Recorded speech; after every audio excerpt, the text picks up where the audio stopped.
નમસ્કાર ખેડૂત મિત્રો, તમે જોઈ રહ્યા છો વીટી ખેડૂત મિત્રોની યુટ્યુબ ચેનલ। તો મિત્રો, આજના આ વિડીયોની અંદર આપણે જોવાના છીએ આજે કપાસનું બજાર કેવું રહી શકે, કપાસના ભાવ આજે વધશે કે ઘટશે, સાથે જ કપાસના વાયદા બજારની સ્થિતિની સંપૂર્ણ અપડેટ જોવાના છીએ। તો વિડીયોમાં બન્યા રહેજો ને ખાસ કરી ચેનલમાં નવા આવ્યા હોય તો સબસ્ક્રાઈબ કરી નાખજો। તો મિત્રો, સૌપ્રથમ MCX વાયદાથી શરૂઆત કરીએ તો MCX વાયદાની અંદર કન્ટિન્યુ ઢીલાસ જોવા મળી રહી છે। જો કે ઘણા બધા તમને તેજી બતાવતા હોય છે, પરંતુ હું તમને સ્ક્રીન ઉપર લાઈવ MCX વાયદો બતાવીશ, જેમાં 14 નવેમ્બર 2024ના દિવસે વાયદો 180 ઢીલો પડીને 55,500 રૂપિયા હતો। ત્યારે ન્યુયોર્ક કોટન વાયદાની વાત કરીએ તો તેમાં પણ હાલ વાયદાની અંદર ભારે ભરખમ ઢીલાસ છે, જેમાં કન્ટિન્યુ વાયદો ઢીલો પડે તો આપણે ત્યાં પણ વાયદાની અંદર અસર જોવા મળતી હોય છે। તો મિત્રો, અત્યારે આપણે ત્યાં કપાસની આવકની ભર સિઝન કહેવાય, પરંતુ છતાં પણ કપાસની આવકો ઘટતી જાય છે ને બીજી તરફ વિદેશી બજારના ભાવ પણ ઘટતા જાય છે, એટલે અહીંયા સુસ્તી સવાતી દેખાવામાં આવી રહી છે। અને કેવી ખરાબ હાલત કહેવાય કે આ સટોળિયાઓ જ્યાં ખેડૂતોને માન તેજીની આશા બંધાય છે તે વિદેશાનો કારણા લાવીને આપણે ત્યાં મૂકીને ભાવ ઘટાડી દેવામાં આવતા હોય છે। જ્યારે ગુજરાતમાં કપાસની આવક ઘટી ગઈ છે અને માત્ર 2 થી લઈને 2.5 લાખ મણની જોવા મળે છે।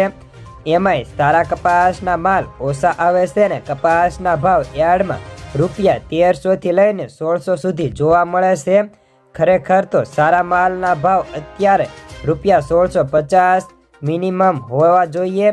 ભલે અત્યારે સારા કપાસને ટેકો નથી, પરંતુ ખેડૂતોને આ વર્ષે કપાસમાં કાંઈ વળતર નથી, કારણ કે અત્યારે ઉત્પાદન ઓછું છે અને સામે ખર્ચ વધી ગયો છે ને તે છતાં પણ ખેડૂતોને 1300 થી 1400 માન ભાવ મળે, જે અત્યારના ખર્ચ જોતા પોસાય તેમ નથી।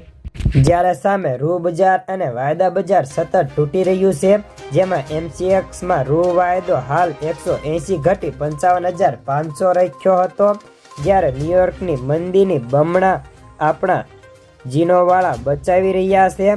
કપાસિયાની વાત કરીએ તો કપાસિયામાં પણ હાલ આજે 10 થી 15નો ઘટાડો થયો હતો, જે 690 થી લઈને 720 રૂપિયા પ્રતિ 20 કિલોના હતા। કપાસિયા ખોળની વાત કરીએ તો તેમાં પણ 20 થી લઈને 25 રૂપિયા ઘટીને અત્યારે 1600 થી 1700 થઈ ગયા હતા। ખોળનો વાયદો NCDX ઉપર 17 ઘટીને 2925 રૂપિયાનો બોલાતો હતો। ત્યારે હવે ભારત, પાકિસ્તાન, બાંગ્લાદેશ, વિયેતનામની રૂની આયાત 14.5% વધવાની શક્યતાઓ પણ હાલ અત્યારે USDA જાહેર કરી હતી।